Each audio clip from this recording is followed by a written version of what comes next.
조선일보가 말이죠, 이런 사설을 냈습니다. 위험선 넘는 집값과 가계부채, 부동산 연착륙 지원 중단 검토를.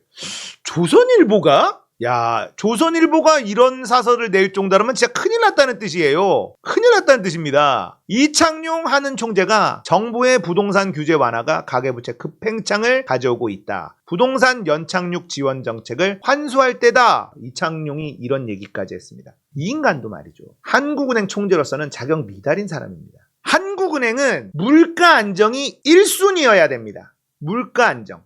미국이 금리를 계속 올리는 동안 우리도 쫓아갔어야 되는데 어느 순간에 멈췄어. 왜 멈췄냐? 가계부채가 너무 높다고, 터진다고, 그리고 기업들 부채가 너무 높다고, 부동산 PF 때문에 위험하다고 기준금리를 멈췄습니다. 3.5에서 멈췄어.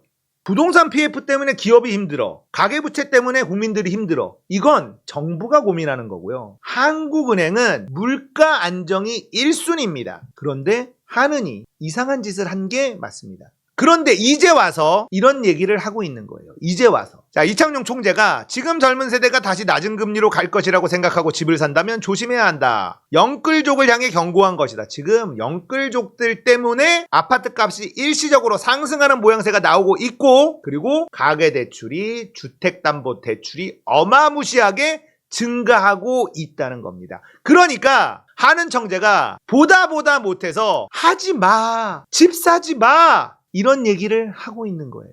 자, 서울과 수도권 일부 집값 움직임이 심상치 않다. 서울 아파트 값은 최근 14주 연속 오름세. 자, 오름세긴 한데 제가 저번에 말씀드린 거 있습니다. 등기가 되지 않은 아파트들이 굉장히 많더라. 신고는 했는데 등기로 이어지지 않은 아파트들. 그런데 등기로 이어지지 않은 아파트들을 보니까 실제 등기 올라간 아파트보다 1억에서 2억 정도 더 비싸게 샀더라. 그러니까 지금 세력들이, 사기꾼들이 아파트값 오른다 하려고 장난질 치고 있는 것도 흐름이 잡히고 있습니다. 그것도 여러분들 알고 있어야 돼요. 빚을 내 집을 사려는 사람들이 급증하고 있다. 왜 그럴까요? 왜 그럴까?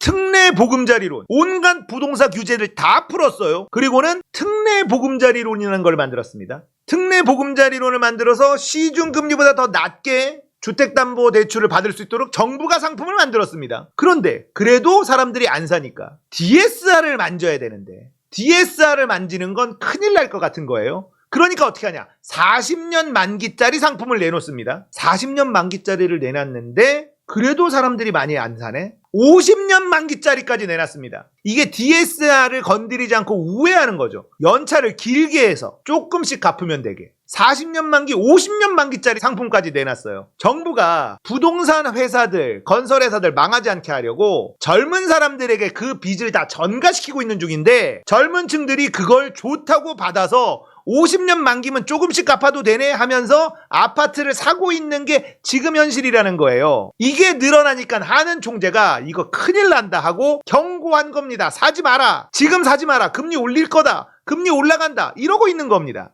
지금 보면 주택담보대출이 1031조 원이에요. 역대 최고입니다. 그리고 전국 아파트 매매 3건 중에 1건은 30대 이하가 계약했어요. 젊은 층이 영끌 매수하고 있어요. 바보들 진짜. 거기다가 50년 만기, 40년 만기 특례 보금자리론 있잖아요. 이건 34세 이하만 대출을 해줍니다. 지금 이러면서 그래프를 보면요, 부자들은 매물을 늘리고 있습니다. 이 바보 같은 젊은 층들이 놀래가지고 더 오를까봐 지금 영끌에서 빚내가지고 50년짜리 대출 받아가지고 아파트를 사려고 하니까 지금이 탈출 기회다 하면서 매물이 늘어나고 있어요. 이런 상황이 계속 발생을 하니까 하는 총재가 양심에 찔렸는지 뭐 했는지 사지 마라, 집 사지 마라, 이런 겁니다.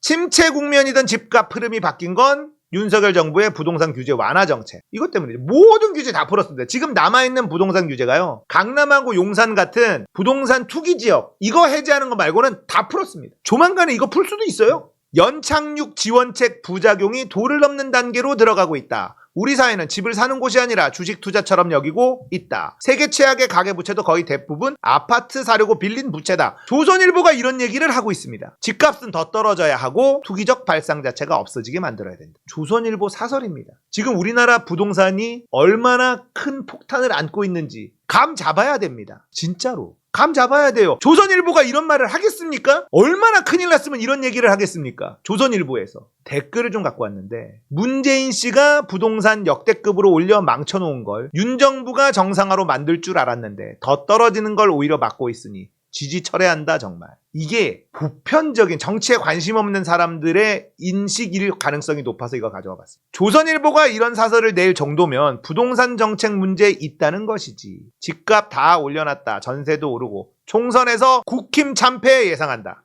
이런 게 지금 여론입니다. 조선이 아는 거지. 땜빵이 터지면 영원히 수구 꼴통들이 이 나라에서 씨가 마른다는 걸 아는 거지. 결국 터질 거란 말. 대출해도 집 사면 망한다는 사인.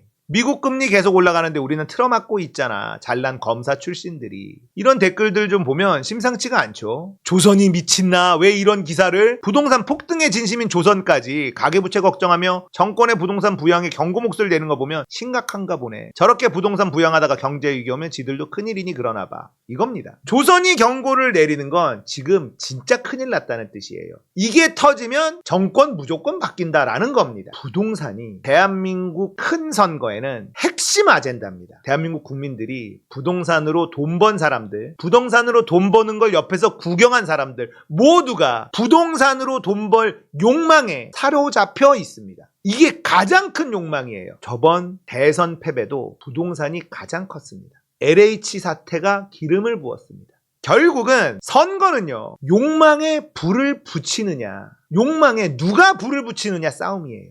아무리 좋은 정책 내고 진심으로 다가가고 그래봐야 욕망에 불이 붙은 유권자들을 이길 수가 없습니다. 생각해보세요. 이명박 때 뉴타운 만들어준다는 걸로 사람들 우르르르 이명박 찍었습니다. 그 다음에 모든 선거에 나를 당선시켜주면 우리 지역에 뉴타운 건설하겠다. 이게 단골이었습니다. 단골. 기억나시죠? 뉴타운으로 엄청나게 지금의 국민의힘을 다 찍어줬어요. 왜냐? 뉴타운만 들어서면 나도 부자가 될 수 있을 것만 같거든. 욕망에 불을 붙여야 됩니다. 선비처럼 싸우면 절대 선거 못 이깁니다. 우리도 욕망에 불을 붙여야지 된다. 총선이잖아요. 제가 그래서 이번 총선에 민주당 선거 전략, 제가 주장하는 선거 전략은 따로 있잖아요. 총선은 대다수의 국민의 욕망에 불을 붙일 필요는 없습니다.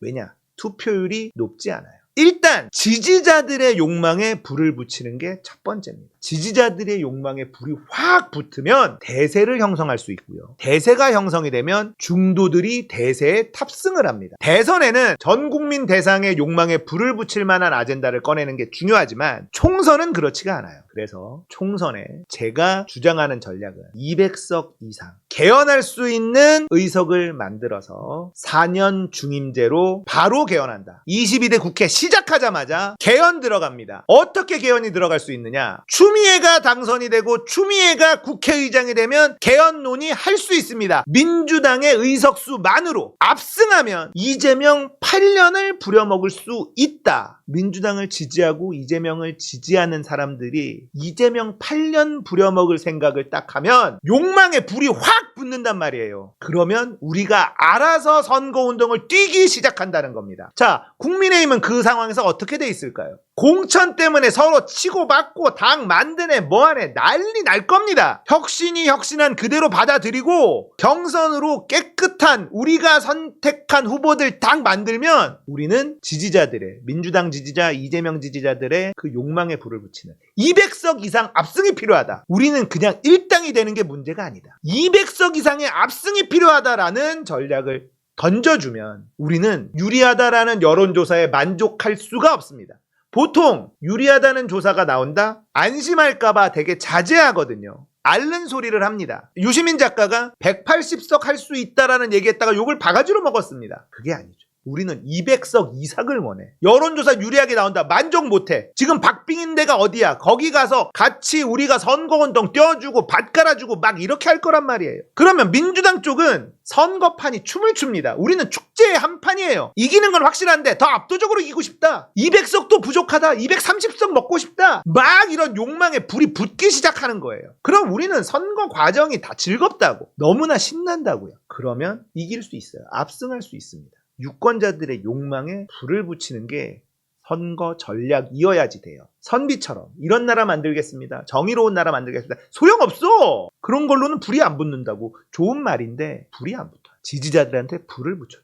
저는 이재명 8년, 4년 중임제 개헌, 검찰 해체, 기소청 공약, 4년 중임제 개헌 공약, 이것만 2개만 있어도 우리는 불이 확 붙어. 확. 그러면 우리는 주변 사람들한테 민주당 찍자고 막 얘기할 수 있습니다. 더 절실해지거든. 더 절박해지고. 부동산은 언제나 선거의 제1 아젠다였다는 걸 잊지 마십시오. 지금 윤석열이 부동산 가격이 떨어지는 것을 막으려고 애를 쓰고 있는데 조선일보마저도 비판하고 나섰다는 걸 기억하십시오.